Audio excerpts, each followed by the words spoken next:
flood of '83 showed me, as a young mayor, the potential of this community. People came out willingly, even joyfully, to help. They loved working together. The businesses in town turned out their trucks, turned out their workers, turned out all kinds of help for us. It really did turn out to be quite a bit of fun, even though it was a massive problem. And so to see people make a good thing out of something that could be really bad was amazing. In what turned out to be almost 2 weeks of extensive flooding, not only in Salt Lake City, but throughout the state of Utah. They were willing to put up their money. We had to raise taxes to build flood control works for the future after the flood. They just saw a problem, they identified it, and they said, we're going to go work on it. They made it happen, and Utahns always deliver when the chips are down.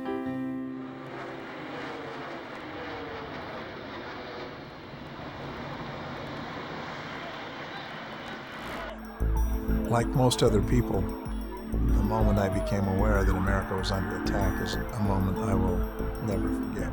I remember people beginning to call for the Olympic Games to be canceled.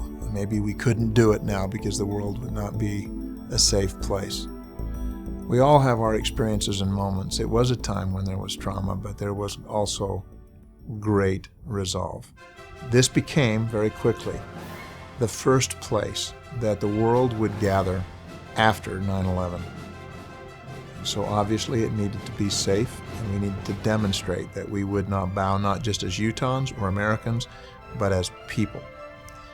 And we pulled together, and ultimately it became not just a successful games, but a symbol of a resilient and a safe world. Every Olympics is defined by something surprising. In Utah, it was the volunteers.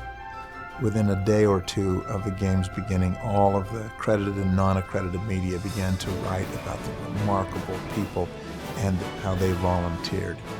The people of this state rallied together in a way that demonstrated to the world that when you have a cause and a purpose, it can be done and it can succeed. And that was the story of the Olympic Games.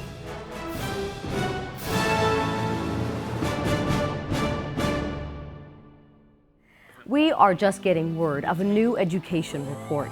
The U.S. Chamber of Commerce has released its Leaders and Laggards report card.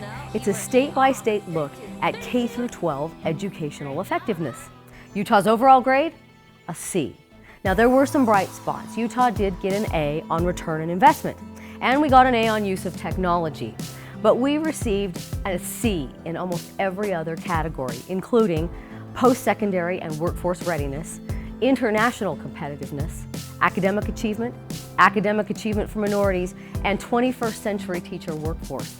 We can't settle for a C. 10 years ago, Utah ranked among the nation's top education states. Now, we have slipped to the mid-30s. Utah has an education challenge on its hands. Will we step up this time?